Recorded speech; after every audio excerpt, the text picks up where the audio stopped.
Y'all know what it is. It's the usual suspect 650-50 draw. Buy your tickets now for your chance at winning half the pot. Cash App, $ usual 50-50. Tickets are on sale for $10 for one, $20 for 3 tickets, and $50 for 10 tickets. Put your desired amount, name or alias, as well as your email address, and your tickets will be sent. We announce the winning ticket numbers every other Friday on Supreme Beats Boxing Talk Bullshitting on the Beltway, 8:30 p.m. Eastern Time. Remaining proceeds will go directly to the LDBC meet and greet in Las Vegas. Shout out to the LDBC, and remember, it's a usual suspect day.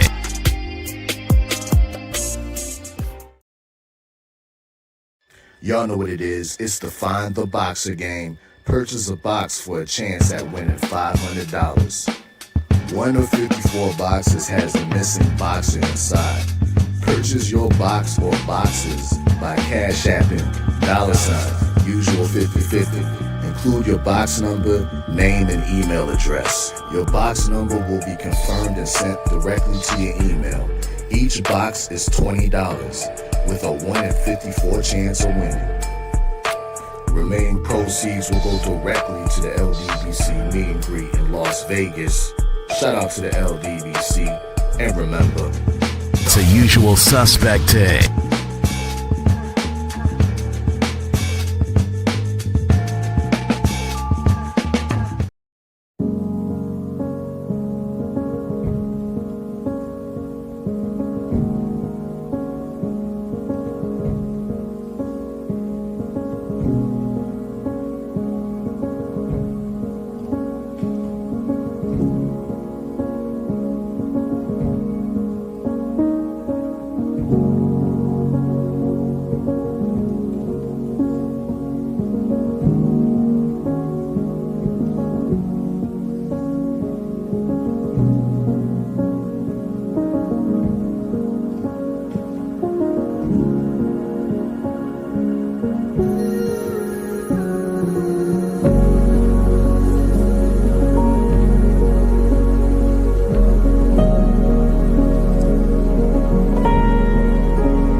We offer the best grooming products for you. Guests are natural and handcrafted too. We wanna help be your swagger, your style, class, and luxury. We make our products tailor-made for you with high quality. Yeah. So get in style with the Black, yeah. Grooming company. To give you swagger, style, class, and luxury. In luxury, yeah. Black, gentleman, black, yeah. Company, give you swagger, style, class, and luxury. In luxury, yeah. Located at www.theblackgent.com.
might be on mute. Yo, yo, yo. What's good? What's good? It's Stormybman, and I am back. Welcoming you to Nerds on Culture with Stormybman for this Monday, Memorial Day, May 26, 2025. This is number 121 in the series of Nerds, and we are here tonight to talk Kung Fu Legends, a subgenre series in the Nerds where we'll talk about from time to time Kung Fu artists and how they've graced the culture with their careers. And tonight we're opening up with talking about Jackie Chan. Jackie Chan is a legend, and we are here to talk about him and some of the highlights of his career and how he's wowed audiences, possibly being the greatest stuntman, actor, action star in cinematic history. So that's what we're here to feature this evening. And I want to welcome everybody out there. I've been encountering some technical difficulties. So if you see or notice that there's some glitches, like this is supposed to be simulcasting on my Kung Fu page, but I got a notice here on the screen that's telling me that there was something in there and there's some kind of glitch right there. So it may not be happening over there, even though it's supposed to be, but we will be ironing out the bugs. But with no further ado, let me introduce my partner in crime. We got Drew Titan in the building with us this evening. What's going on with you, brother? Glad to have you here with me this evening. Good evening. Good evening. Good evening. I'm prepared for this, man. Grew up on Jackie Chan. Grew up on Jackie Chan. You know, some people may say he was heir to the throne, and y'all know what I mean. They refer to Bruce Lee as Big Master, but he was heir to the throne. But as you get a little older and start listening to his interviews and see his work, he was the complete polar opposite, but every bit as entertaining in a more of a comedic way. But the martial arts, the choreography, the fact that the man did his own stunts, and you know, Stormy, this might have to be a two-parter. Now that I think about it, because he's gone through several phases. And yeah, absolutely.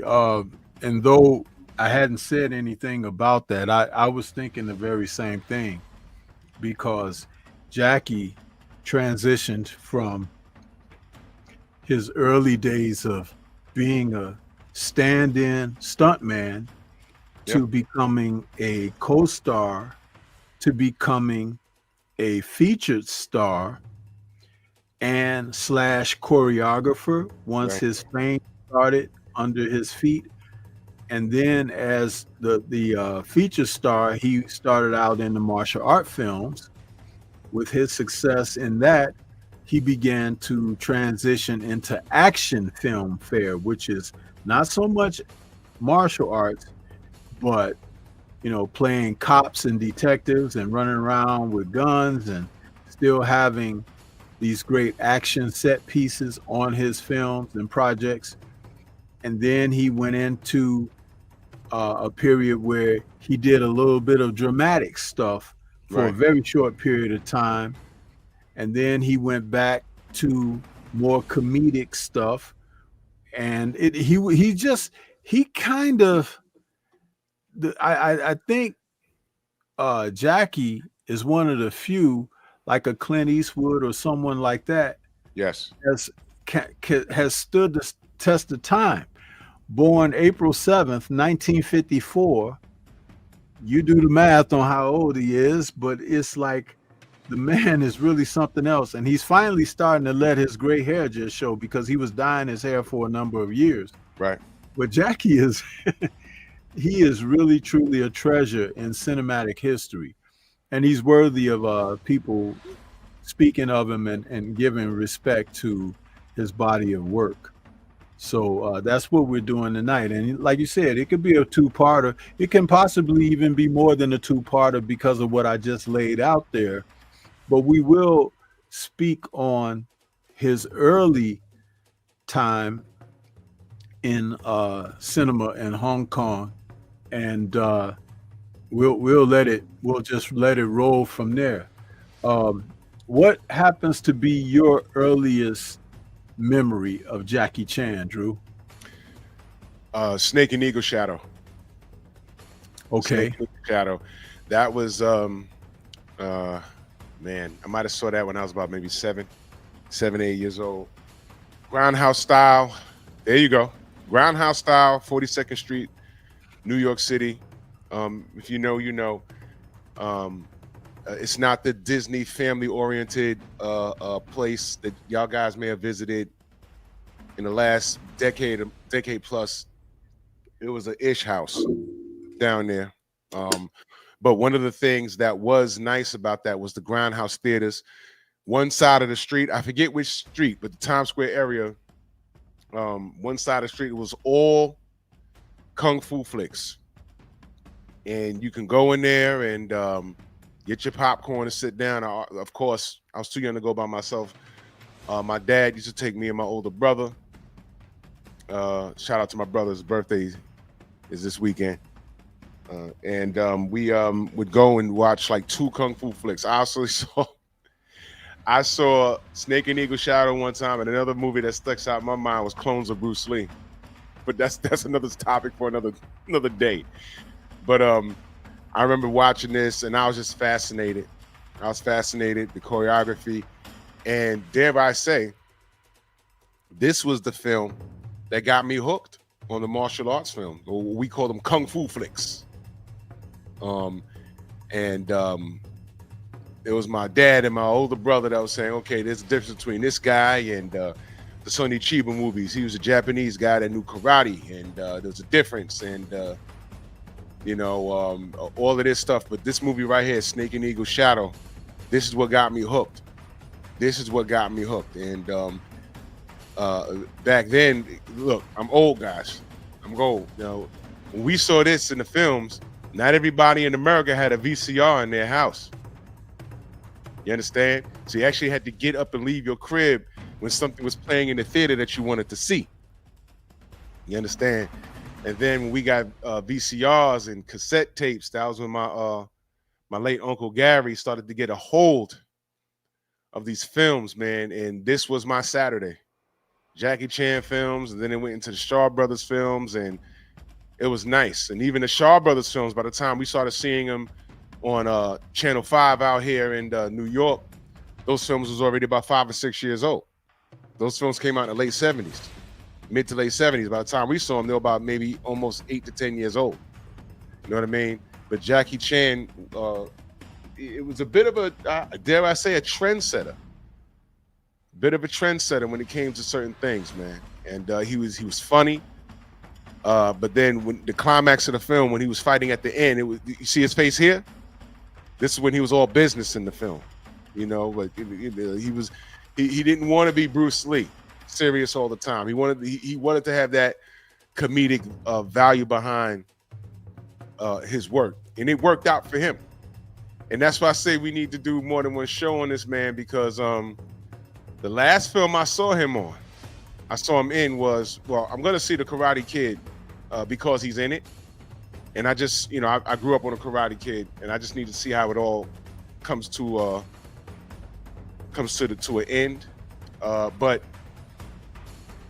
Stormy, did you watch The Foreigner? The movie that he was in, The Foreigner. If y'all have not seen The Foreigner, I didn't get a chance to watch it yet. I have it. I know we had mentioned it, and yeah, it's just been so much going on. I haven't had a chance to really watch anything yet. But that's a serious film. It's a serious film. I recommend it. And if you grew up on Jackie Chan, you're not used to seeing him like that. It's like, oh crap.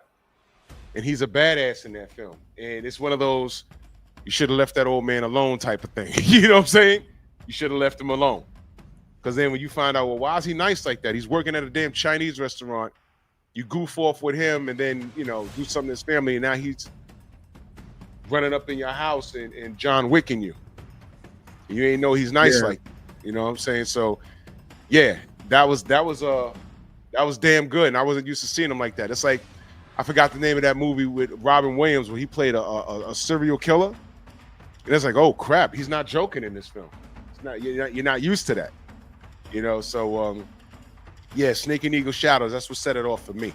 I was hooked. Yeah. What's interesting is that his film library starts quite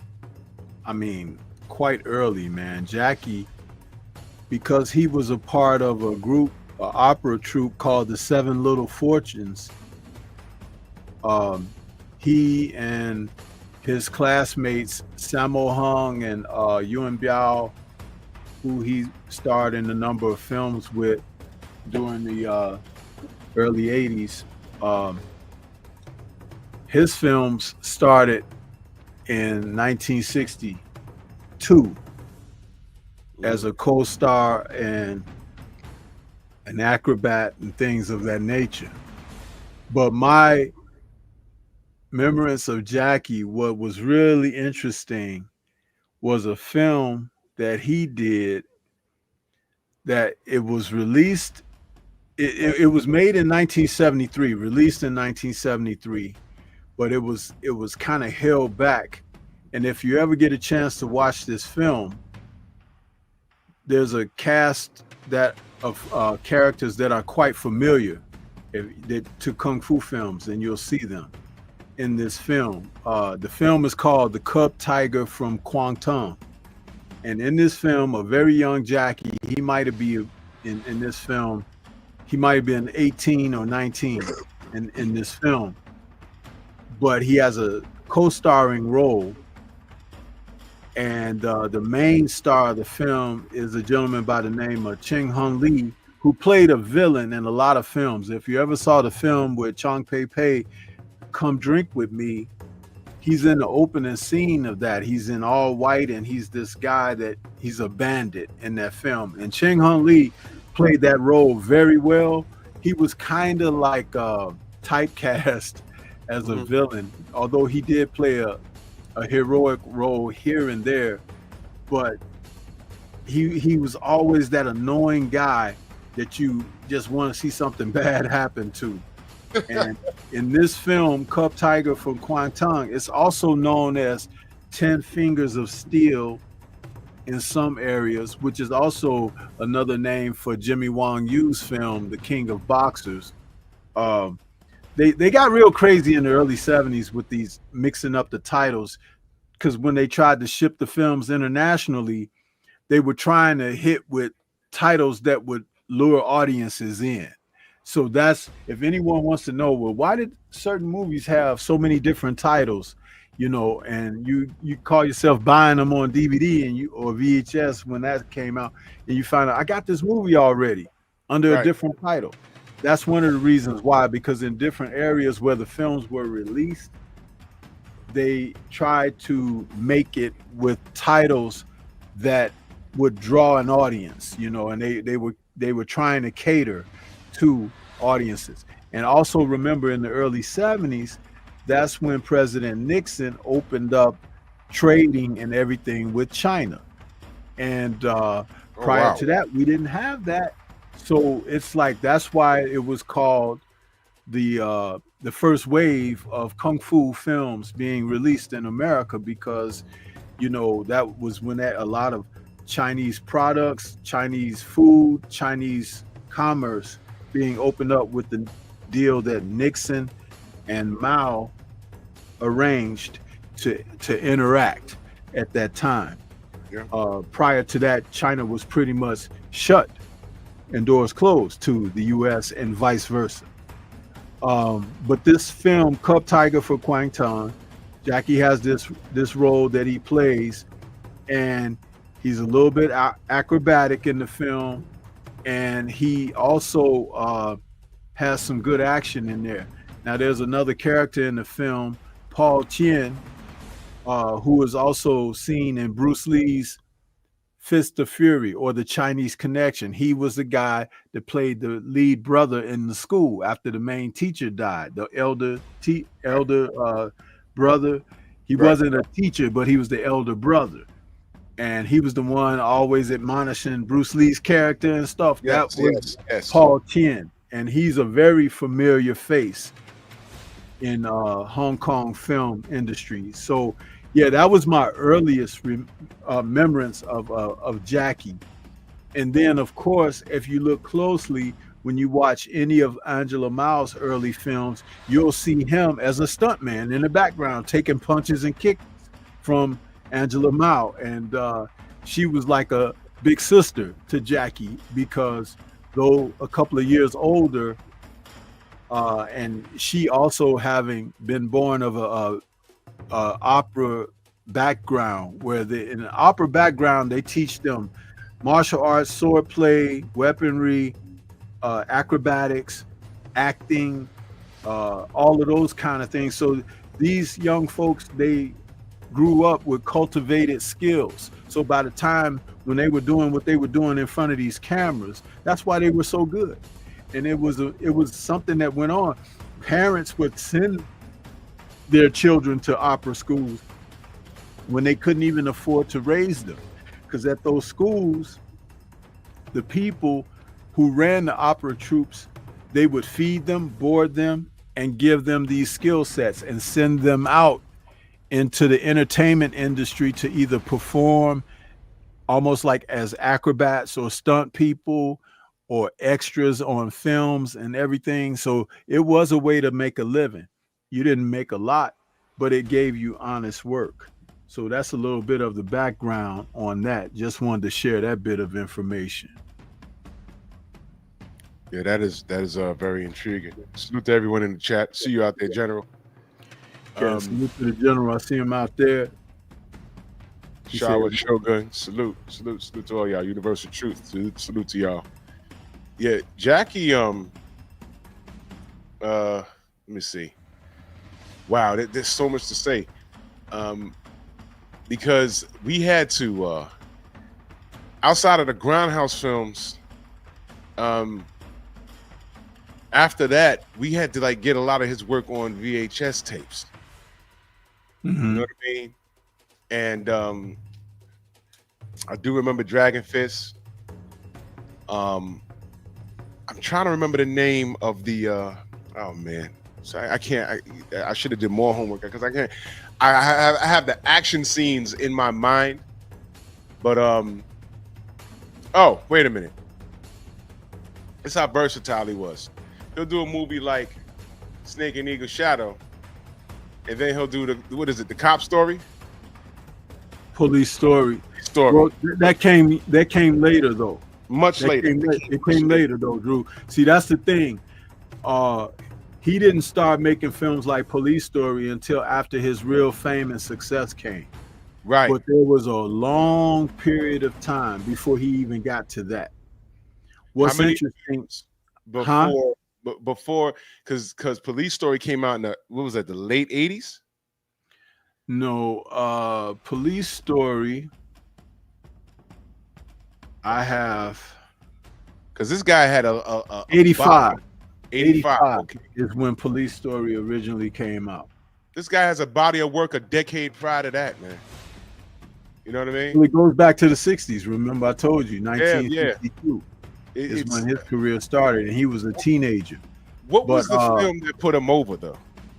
The film that put him over, I would have to say, was he had a starring role, a co-starring role in a little 1975 production called The Hand of Death, also known as Countdown in Kung Fu, directed by John Woo. And that film also starred Tan Tao Lang and James Chin, and it was and Sammo Hung. It gave Jackie a chance to play off of leading stars James Chin and Tan Tao Lang, who was a Korean martial artist and actor who was known for his kicks. Flash Legs was his nickname, And he Wow. was also the Sifu of John Liu. If you remember John Liu, who played in numerous kung fu films like The Secret Rivals and films like that, he was the one that could hold his leg up with one hand, and Yes, I think he yes, was very flexible. That's yes. John Liu Chai Lang, and his teacher was Tan Tao Lang. What's really interesting, and he said that when he put John Liu through the training regimens for the Taekwondo that he studied under him, he was in pain for 3 years Damn. until he got to that point of that flexibility with his legs that he's so noted in kung fu films after that. But yeah, isn't that interesting? But that was Jackie's first real taste of success, because it was almost like a Dirty Dozen type film, but it was only 3 characters who were the main characters and a couple of sub characters. And Jackie had a very good co-starring role in there. The film was very successful as a martial arts film.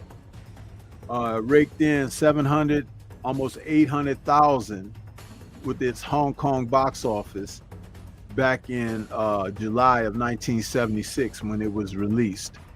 So, but what I was going to say before you asked me that question, I was going to say about Jackie, you know, he was around Bruce Lee on a couple of different films, and he got the chance to see how Bruce Lee did things. And like all of the stuntmen in Hong Kong who worked on Lee's films, and there weren't a lot, but there were a handful who went on to have prominent careers themselves. Jackie just admired Lee's professionalism, how he would take takes over and over to get something perfect, and how he treated the stuntmen on the film sets, because they say that Lee was very generous with the stuntmen. He would eat lunch with them. He didn't act like a movie star, like a Jimmy Wong Yu or something, who used to always sun people and embarrass them and even hit them for real and stuff like Steven Seagal was noted to do, and to a lesser degree Van Damme was noted to do. These guys would be hitting people for real on the movie sets, but Bruce Lee didn't do that. And if he did hit someone for real, he would, like, you know, be very apologetic, even send them to the hospital and pay for their hospital bills if it was required. And it did happen on a couple of occasions. But check this out. This is how great a stuntman Jackie was. You remember Fist of Fury, Chinese Connection, the end fight between Bruce Lee and the Japanese leader, right? Yes. Do you remember how he killed the Japanese leader? And Fist of Fury? Yeah. Okay, how we know this is Fury, or Chinese Connection, how we know it? Chinese Connection, either title, but it's the same. Talking about Mr. Suzuki, when he killed Mr. Suzuki. Yeah, Mr. Suzuki. Do you remember how he killed him? Yeah, the kick to the throat. Kick. Yeah. And he went flying through the wall into the backyard. That was actually hilarious. Yeah. That was Jackie Chan that did the fly. No. Yeah. And guess what? No wires. How? He did a run and leap through the wall, crashed through the wall into the backyard.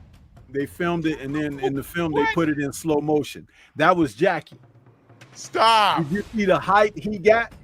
Because he was in the air, right?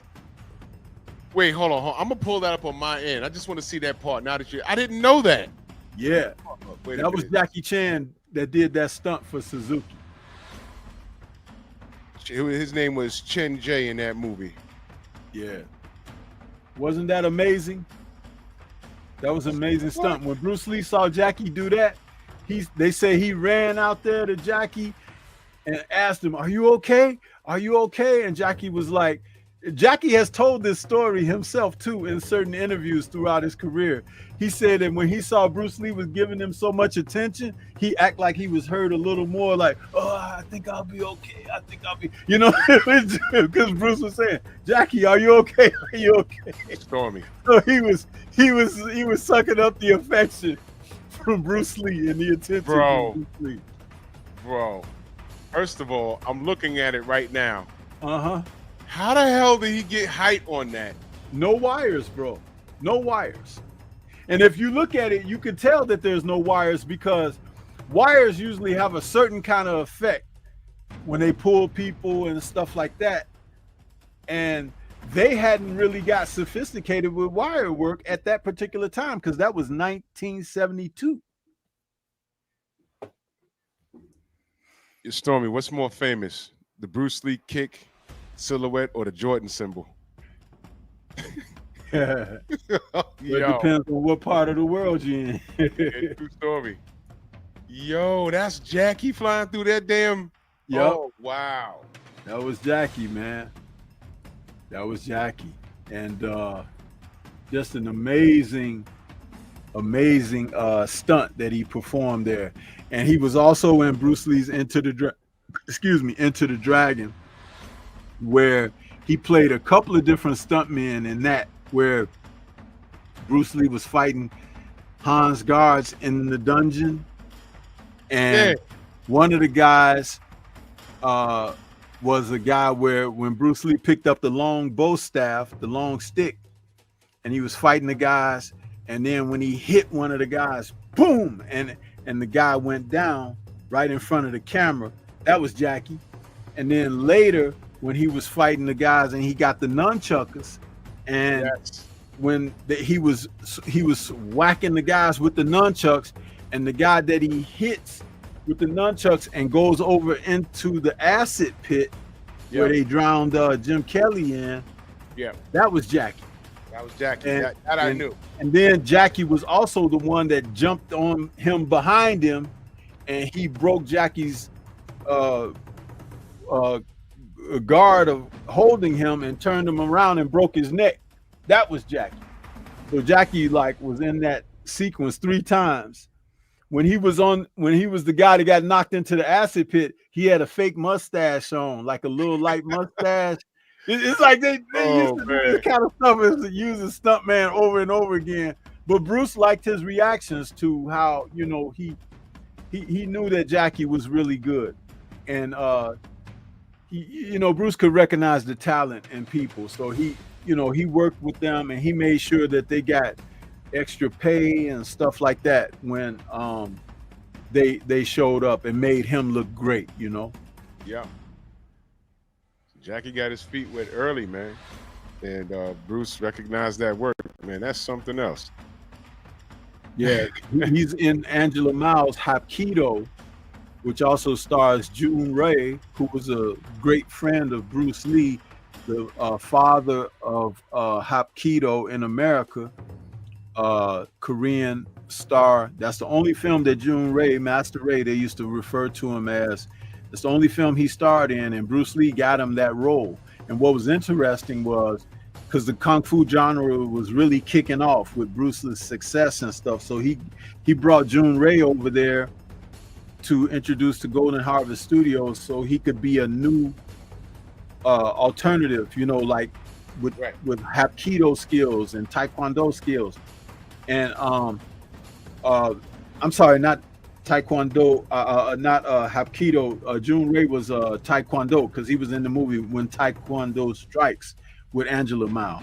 I'm thinking about Hapkido because Hapkido is the film that Angela did, and Jackie can be seen clearly in that film in the backgrounds.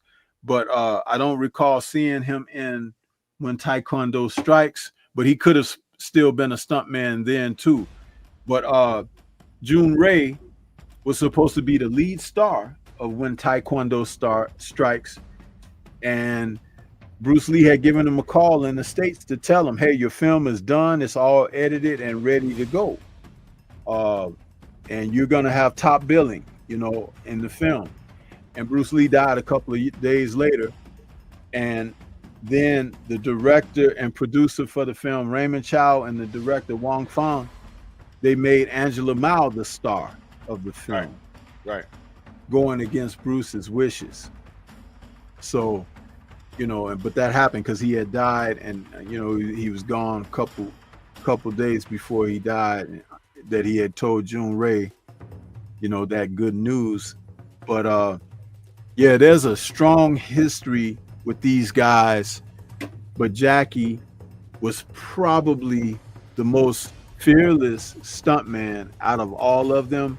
There were guys who did better acrobatics, who had better kung fu, who had better weapon skills. In fact, if you ask me, I think Jackie, when he would have fight scenes, and this is before he started being real successful with his own movies, I think that Jackie was a kind of guy, he looked more like a Western karate guy trying to do kung fu. For whatever reason, his kung fu wasn't fluid. It was not fluid. But where he excelled was making it look more realistic as far as being taking shots and delivering them with like a Western type flavor to them, roundhouse punches instead of straight or stylized punches from a martial arts technique. But that was something that he did. And the director, Lo Wei, who directed Bruce Lee's first two films, The Big Boss and Fist of Fury, he tried to turn Jackie into the new Bruce Lee, but it didn't work.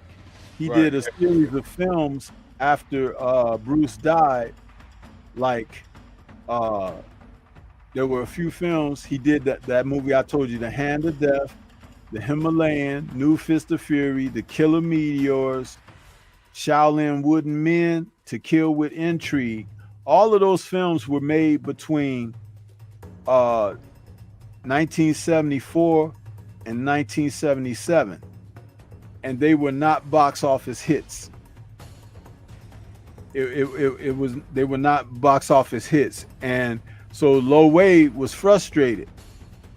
And there was a director coming up whose name was Yuen Wu Ping. You guys may have come to know him through the years, especially after the success with being the action choreographer for the Matrix films and a few other films like Charlie's Angels and so forth.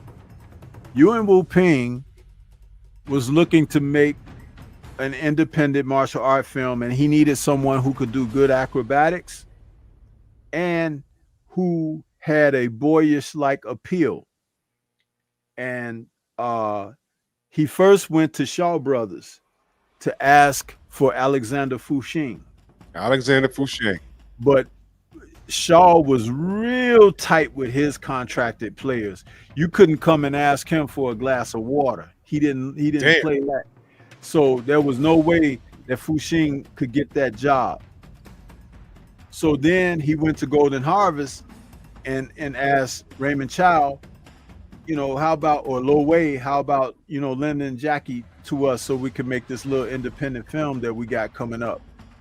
We think that he can do the work. And Lo Wei, out of his frustration, because Lo Wei was Jackie's godfather also. Oh, wow. He was like, go ahead, you can use him. The dude is box office poison, right? So Yuen Wu Ping, who is from a famous family and clan of martial artists and action people, the film's title was following up on another film that he had done, The Secret Rivals. And The Secret Rivals starred Don Wong and John Liu. They had a sequel in Wong Ching Lee. So they, those two films were very successful, but on the independent circuit, not on the major film circuit like Golden Harvest or Shaw Brothers. So they lent them out, and the rest is history, because the film was a two film deal. Snake in the Eagle's Shadow was the first film. Drunken Monkey in the Tiger's Eye was the second film. And then they changed the title to just Drunken Master. But Jackie became an overnight sensation, just like Bruce Lee did after The Big Boss. When Snake in the Eagle Shadow was released, Jackie became a huge star. And what was really interesting is that everybody in the industry knew him, right? And you know, it's like Bruce Lee was a child star and came back like 15 years later and became a movie star as an adult. Well, Jackie had been in films since he was in his late teens, but was never in any real big box office film. Now, all of a sudden, he's a superstar off of this one movie. Imagine that. That's wild. Yeah. So, you know, and Drunken Master just really solidified him. In other words, they recognized with the talents that he had, he didn't have to try to be like Bruce Lee, where a lot of actors and stars were trying to repeat Bruce Lee, right? They were trying to fight like him. They were trying to action choreograph scenes like him, and they just couldn't repeat the magic that was his. Bruce Lee had a thing that he would do when he was making his films. He would touch people for real, like with his kicks and everything. His kick would just barely touch you, like a tap on the jaw, on your chest, or whatever. And he would tell people, don't move before you feel it, because if you move or you jump first, you can hurt yourself. And he was very good at this. When the Shaw stars and other stars in the other low budget kung fu films and everything had heard about that, because you know, stuntmen talk, hey, Lei Shu Long got us doing this and doing that, and it works. We were scared at first and blah blah blah. They get to talking behind the scenes, right? So other film companies, their stars and actors and stuntmen start trying to repeat it, right? Yeah. And they were injuring each other. They were all injuring themselves and everything, trying to recreate Bruce Lee style on screen. It's like not good. Not it's good. funny, man. That's funny as hell. That's just like Wong Ching Lee, the villain of Snake in the Eagle Shadow, and also in Drunken Master. In the first film, he kicked Jackie in the mouth for real and knocked his tooth out, knocked his front tooth out his mouth. And if you watch the film, at the end of the movie, you see Jackie and the old man Simon Ewan, who is in this picture with him. You see Jackie missing a tooth. Wong Ching Lee kicked him in the mouth and knocked his tooth out. Oh, that's horrible. That is horrible. So he didn't do it on purpose, but it was like he didn't have full control, and that's what ended up injuring Jackie. Would you consider Jackie Chan, like, okay, after Bruce Lee, that was devastating. That was a devastating loss to film, you know, Chinese cinema, devastating loss. Because not only Chinese cinema, but Bruce Lee was a superstar, man. Bruce Lee was a superstar. And after he was about to be, because remember, by the time he wasn't really there yet. And when he died, Enter the Dragon released after his death. So his fame truly came after his death. That's what a lot of people don't realize about Bruce Lee. Yeah, he was famous in Hong Kong with The Big Boss, Way of the Dragon, and Fist of Fury, but Enter the Dragon is what made him an international star the world over, and he was already gone. Yeah, and that's what I'm saying. It was unfortunate by the time that was released, he was dead. But had he been alive, I can only imagine, you know, what was about to be done. You know, we spoken about there was about to be a crossover with him and Sonny Chiba. If Hollywood put some numbers behind that, Lord knows what they would have done, or, you know, whatever, man. It would have been great. But with that happening, Jackie Chan kind of like, I don't want to say came out of nowhere, but do you think that they looked towards him to carry that mantle and he carried it in a different way, which actually worked out? Well, remember, the director Lo Wei and his godfather tried to take him down the route of being like Bruce, and it wasn't working. So much to the degree that a couple of the films that Lo Wei had filmed, got put on the shelf. It's like they didn't even get released. Then Lo Wei started releasing everything after Jackie's success with Drunken Master and Snake in the Eagle's Shadow. So the success for those films were predicated on Jackie being successful for the two films with Yuen Wu Ping. I don't think that they pointed him in that direction.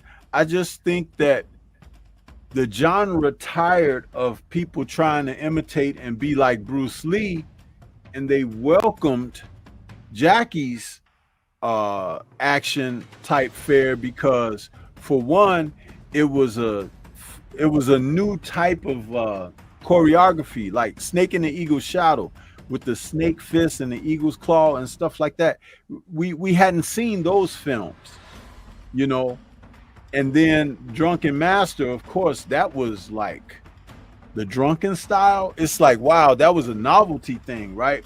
And so after that was successful, you started to see drunken style in all kinds of films, including Shaw Brothers did their own rendition of it in the film Shaolin Challenges Ninja, where Gordon Liu was playing the role of that guy that married the Japanese girl.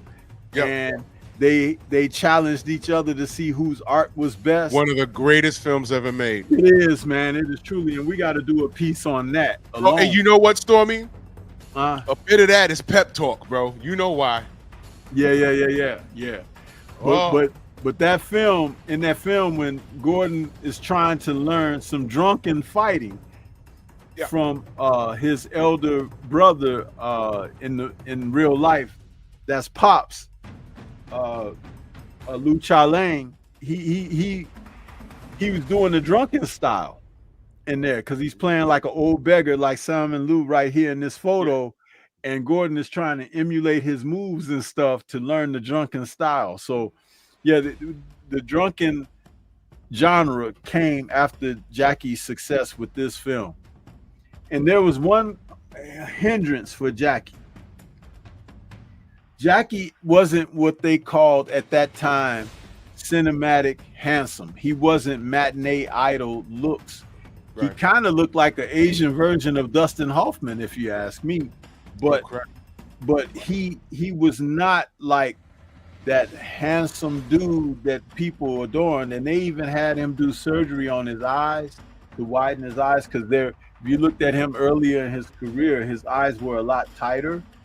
But he had surgery. Yeah, a lot of the Asian actors during that time, and then even now up to today, if they figure that would enhance their features, they have that surgery to have their eyes surgically altered. Yeah. I'm just telling you facts. You know, it's like, I'm not trying to sound like I'm being biased or nothing like that. That's a real thing. Jeez, I didn't know that. Oh yeah, go back and watch. You could go back and watch Jackie in The Hand of Death and watch him in Drunken Master. His face looks different. You'll be trying to say, what is it about him? I'm trying to figure out what's different. It's the eyes, the surgery.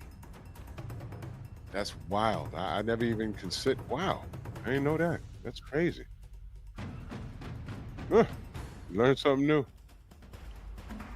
I told you, man. I know so much about this genre. I was really into this, and you know, it wouldn't go to waste with us doing shows like this or me doing the Kung Fu film joints, but it just goes to show to you all that I'm not one looking to capitalize or cash in on my knowledge for this stuff. Yeah, true story. Yeah, Jackie. Yeah, you know, now that you've mentioned it, crap. You know, yeah. They try to get him to look less Asian, I guess. Well, no, it's not that. It's just that even in, like, you know, even in our own culture here in America, where we see discriminatory acts upon one another. If someone is a shade too dark or a shade too light, you get people who make and stuff like that, right? It happens. It's just a reality. Well, in their culture, that happens too. Being too dark, being too light, eyes being too closed and slit, and eyes being wide open. You ever wonder why anime and Japanimation, they always draw the characters with the eyes real big? Yeah. Think about it. That's why. I'll point something else about anime. A lot of times, not all the time, but a lot of times, the main villain always has a European look, blonde hair, blue eyes. Yeah, White. we talked about that. Yeah. They'll show you what they think. That's wild work, man. That Shout out to what's his name? He used to play for the Cubs. What's his name? I can't even think of his name now. The baseball player played for the Cubs, all those home runs, and he went from being Sammy Sosa, black Latino, to I don't know what he is now. That is just wild. He don't even live in America now. He looks pink. Working around with cowboy hats and everything. He looks sick. Sammy No Sosa. Yeah. Oh my God. Sammy lost the sauce Sosa. Ridiculous, yo. When I saw that for him, man, I just kind of like dropped my head. I'm like, you know what? Yeah. That was like, there was no reason for that man to do that to himself unless he had some inner demons that were just totally overtaking him. But Yeah. How are you a Hall of Fame athlete, a proud representative of your people, and then when you hang it up, you do that to yourself? That was crazy. Goes to show you, man, these people don't really like themselves like you think. So I shout out everybody that keeps it thorough, man. Well, anyway. So Jackie went on after this film, Drunken Master. And after the box office success of that, he was able to make a couple of films on his own as a director. And the director being films like Fearless Hyena and The Young Master, which was 1980. Fearless Hyena was 1979. Young Master was 1980. And Young Master was a different type of a martial art film for him. And that's when he began to showcase action set pieces where he was using objects like stools, fans, pipes. And when I say pipes, I'm talking about smoking pipes, like the long smoking pipe, because Shi Ken, who was the villain of Enter the Dragon, the old man Han, he's in this film, Young Master, with Jackie, and they got this great scene where he's playing a old police officer who's looking for Jackie's school brother for committing a crime. And Jackie is trying to head him off at the pass, but he ends up at the police officer's home.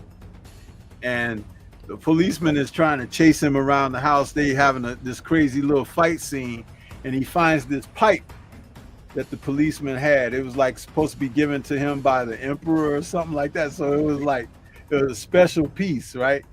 So he grabs a sword, and every time he's trying to slice Jackie with the sword, Jackie is using the pipe to block it, and he don't want to hit the pipe with the sword.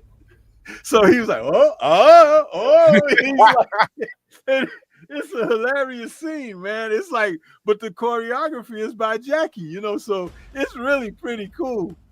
And Jackie's like prancing around, and he was like, don't break that. And then he finally tells Jackie, I'll put the sword down. Please just put that back on the altar. And Jackie is like, okay. And then they both like go to put the things down, and they both really don't intend to put them down. So they start at it again. It's like, man, that movie is hilarious for that scene. Funny as hell. I remember that. And where he's fighting with the fan, like in this photo here, they said he did like 100 takes or something where he was doing the scene with this fan. because he was doing some acrobatics and stuff where he tosses the fan up and catches it. And so, you know, Jackie was, dude, this was him coming into his prime, doing some great stuff. Great stuff. Stormy, write this down. It just dawned on me. Best Kung Fu video games. Because there's a lot of things in these games that I played throughout the years that are influenced by Bruce Lee and Jackie Chan in particular. Yeah. Yep. There's a whole character on Tekken named Lei Wulong. Stormy, that was in Tekken 2. Came out in the 90s. Stormy, when that game came out and you picked that character, you knew immediately who that was supposed to be. Immediately. Game was so good. But yeah, I just thought of that. This man has more influence than people give him credit for, as a matter of fact. Yeah. That one game that came out that has all the classic guys on it, that's pretty cool too. It's got Jackie, Bruce, Van Damme, Jim Kelly. Do you know what I'm talking about? Yeah. That's the independent game. Man, that's a bad game right there. That was that's an independent game called Shaolin versus Wu-Tang. Yeah. It's independent, man. I was like, oh man, there's 2 volumes to that, man. That game is great. That game is great. Oh man, if it had just had some backing from one of those bigger companies, man. But man, that game was fun to watch. I never played it, but it was fun to watch. But yeah, I remember that scene that you was just talking about. He's like, please put that back. Yeah. And do you know, like Sheik Ken, man, he was like in his 70s when he made that movie with Jackie. That old man, he had been around for so long. He was all the way back in the late 50s playing a villain against Wong Fei Hung, played by Quan Ta King. Quan Ta King was the original Wong Fei Hung, played him in over 100 films. I think he's got the Guinness Book of World Records for playing one character the most. That's Quan Ta King playing Wong Fei Hung. And I think his last time playing Wong Fei Hung was in Dreadnought, which was a Golden Harvest film that was made in like 78 or 79, maybe 80, where he plays him. He reprised the role in there, Dreadnought. But you know, it just goes, these people were amazing, man, with their skills and everything. And they just excited audiences for generations, man, for decades. Man, this is why King Fusus Lit House salute. This is why Jackie Chan into action films is so important, man. There's some actors that came along way after him that followed in those footsteps, man. And which is why, fast forwarding to, I want to say the 90s, when he came out with Rumble in the Bronx, which clearly wasn't filmed in the Bronx. No. But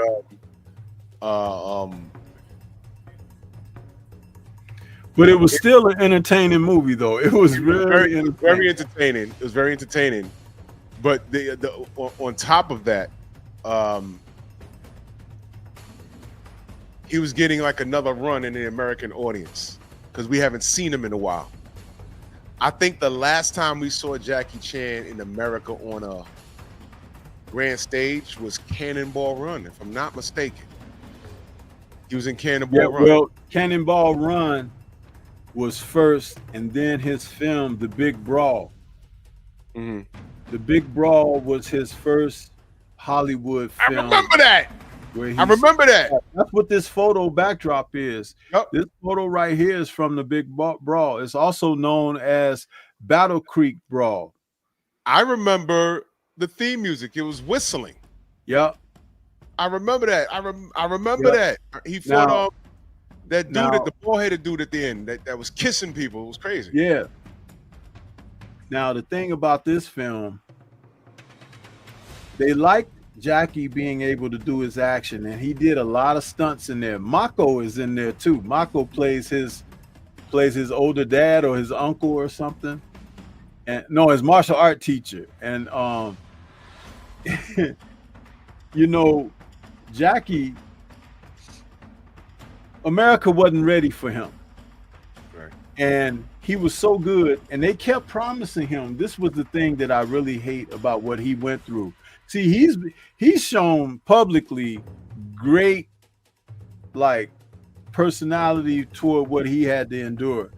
They kept promising him films with Clint Eastwood, Stallone, Arnold Schwarzenegger. They kept promising him, you're going to be as big as these guys. We're going to have you. We got a project we're working on.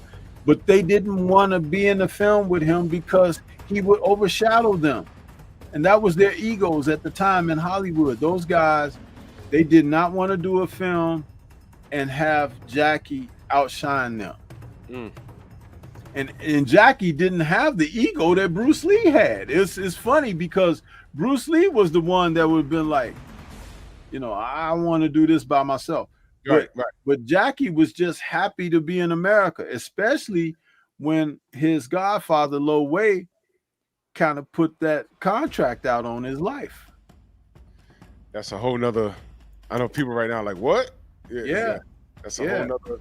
And he got that resolved by his relationship with Jimmy Wang Yu. But they pulled him out of Hong Kong and sent him to America. And that's when he made the Cannonball Run and this film, The Big Brawl. And then later when everything got squashed with Jimmy's assistance, he went back to Hong Kong. He made a couple of films, Island of Fire, and another film where it was a collaboration where he was doing it as a favor for Jimmy Wang Yu for helping him out. You know, Jackie played ball, man. He played ball. The things that Bruce wouldn't do, Jackie was like, okay, I'll do it, you know. And what I mean by that is like, go along with what they tell you. That's why if you look at his American released films, they're not as good as his Hong Kong released films. And that's by design. I'll say this because this is my particular opinion.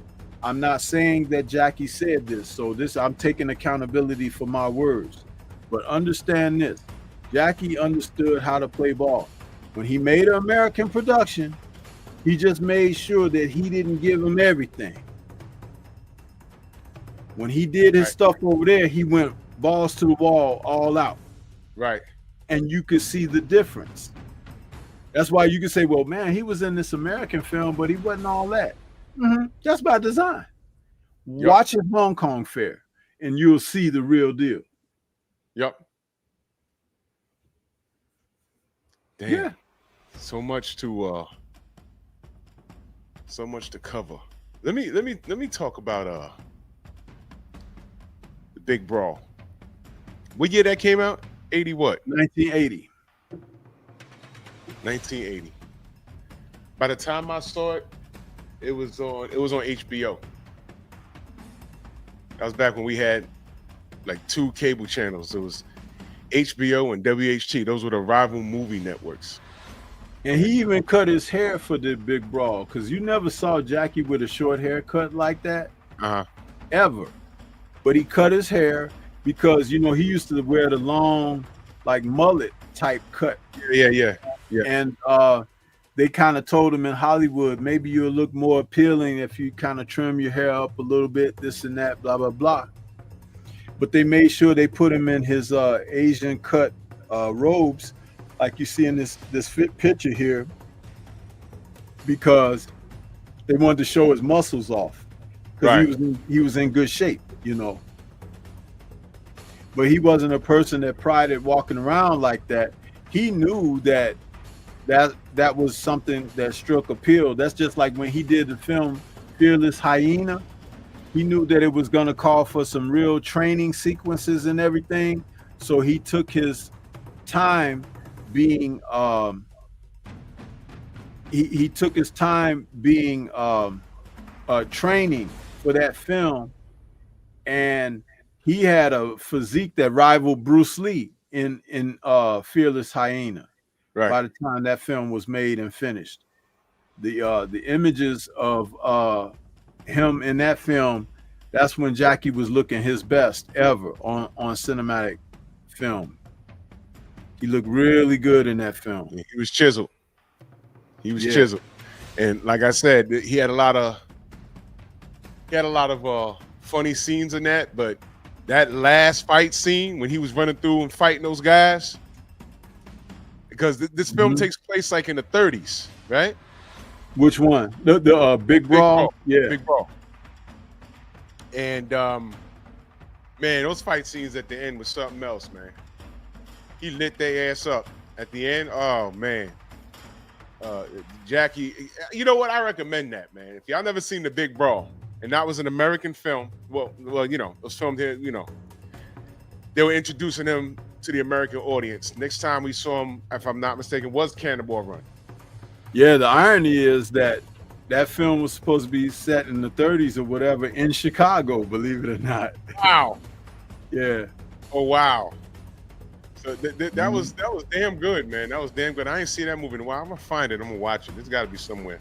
Yeah, I got it remastered on Blu-ray. It's pretty good. Oh wow. Good. Yeah.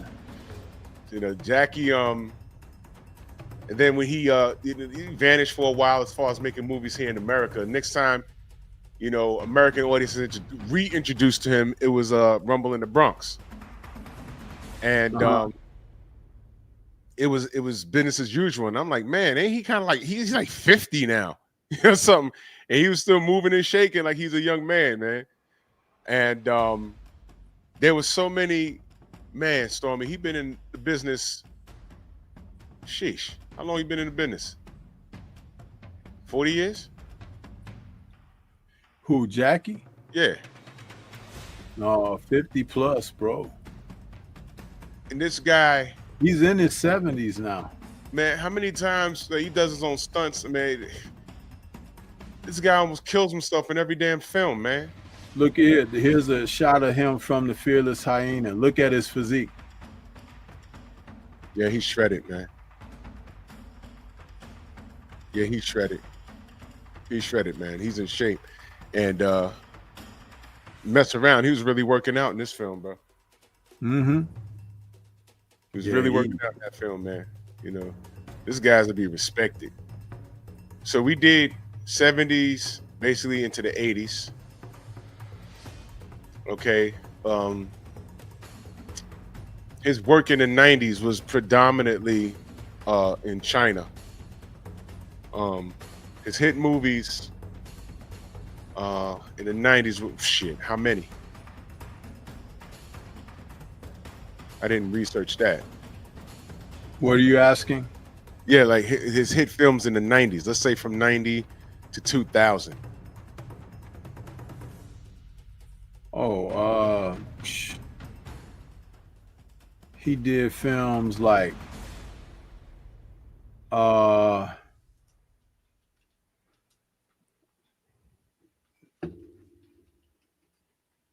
The Twin Dragons, Police Story 3, which was known as Super Cop, City Hunter, Crime Story, Drunken Master 2, Rumble in the Bronx,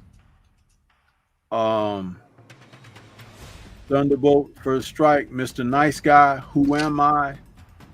Yeah, I remember that. That was great. Gorgeous, Gen X Cops, and Shanghai Noon. That was from the 90s through 2000. And after 2000, he started, you know, another series of international films. Yeah. Hold on, I'm typing something. I got to send out this email real quick. Yeah. But Jackie has always been someone of respectability, man. He's always been that guy.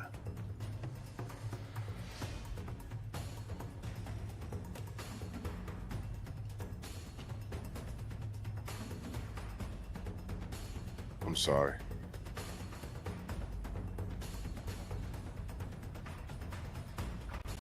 Jackie,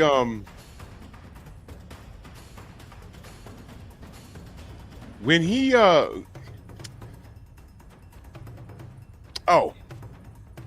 that's what I wanted, and I almost forgot this.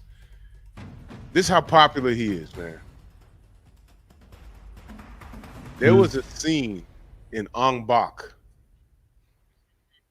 where dude was walking through an airport and he bumps into this guy. Yeah. The guy turns around and it looks just like Jackie Chan, and he was about to fight. Right. Classic Jackie Chan comedy. He says, "Oh, I'm sorry, I just want to pick up my bag." I was like, "What's this? What's this?" It was funny as hell. They did that on that, man. That was so funny. That was so funny, man. I was like, "Yo, they about to fight? What was that? Jackie Chan? That's supposed to be Jackie Chan?" I don't know where they found that guy, but it did look like Jackie Chan. Jackie Chan, man. That reminded me of like when, do you remember I'm trying to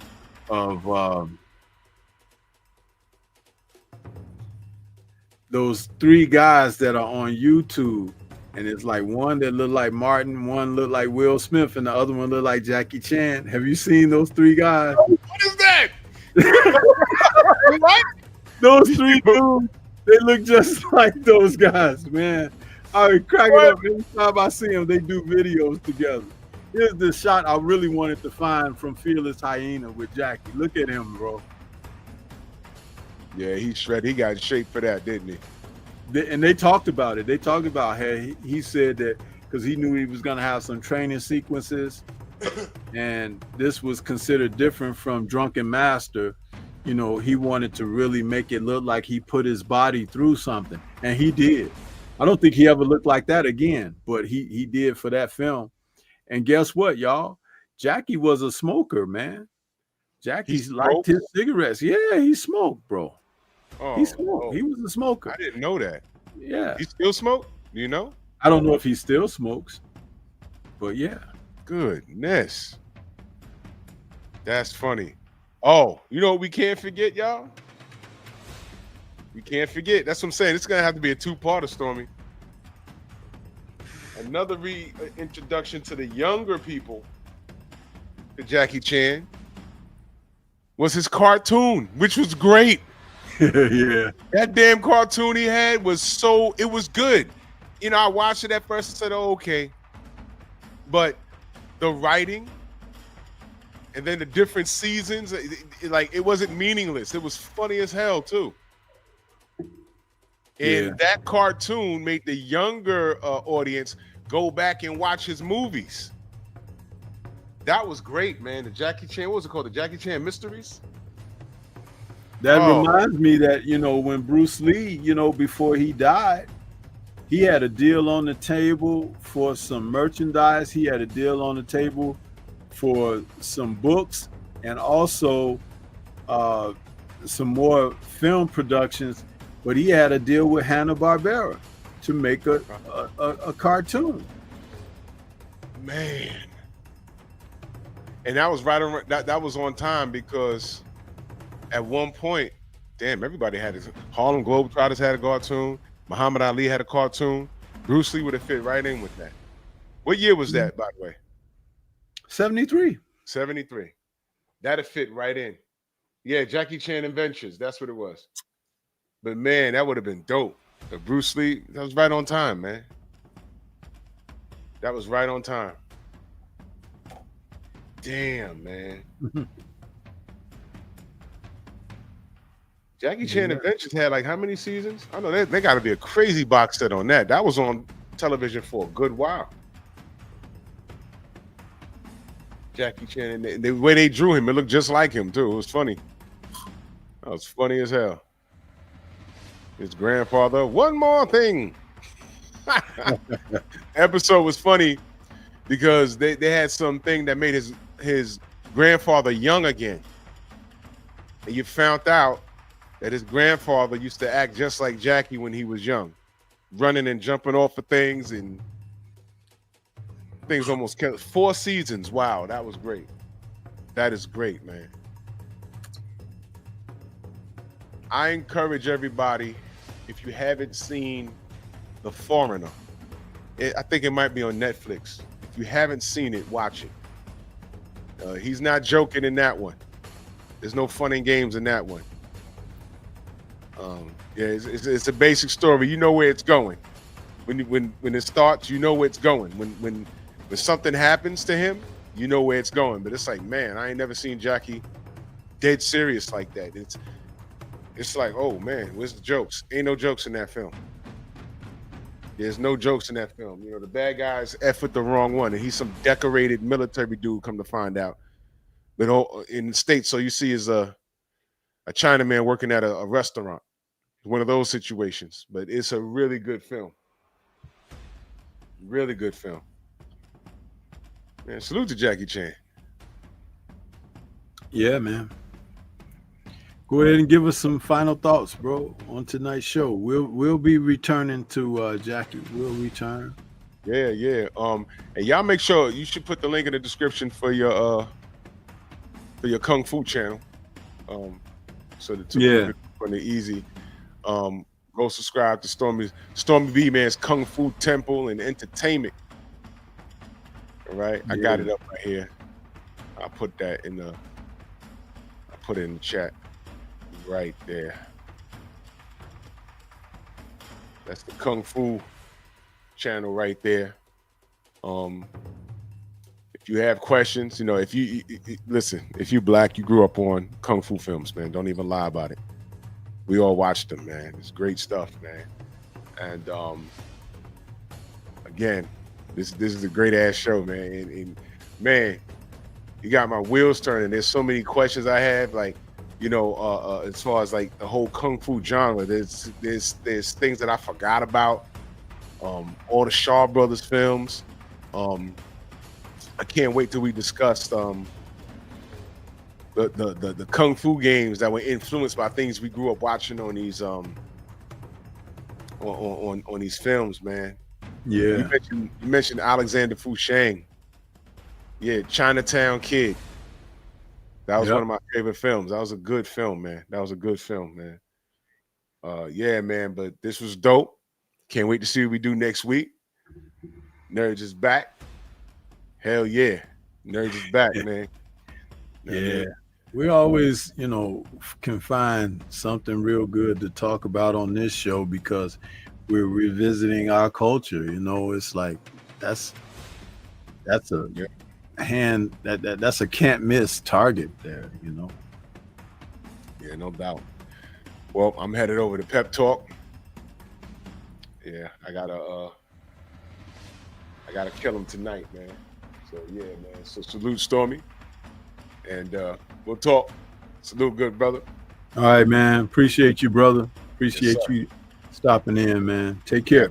And I'll be in the chat over there. Yes, sir. All right. Peace.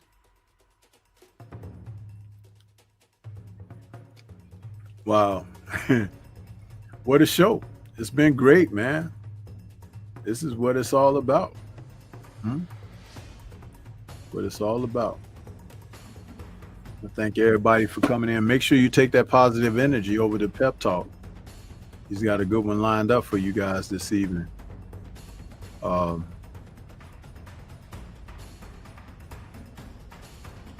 going to right now hear from our brother, the Focus Ball. Get ready to take your striking game to the next level with the Focus Ball. Dramatically improved footwork, timing, head movement, hand-eye coordination, reflex, and overall fight IQ. It's lightweight and extremely portable, so you can train every time, everywhere. When you don't have a coach to do mitt work, get a Focus Ball.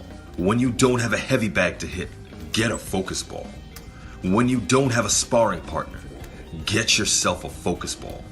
And when you just want to have fun punching and kicking, get a Focus Ball. When you train with the Focus Ball, you train your eyes and your brain to read punches so that you can hit and not get hit, making this very simple device a must-have for all combat sports athletes and enthusiasts alike. So if you want to take your striking game to the next level, don't wait. Get the Focus Ball now.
Yeah.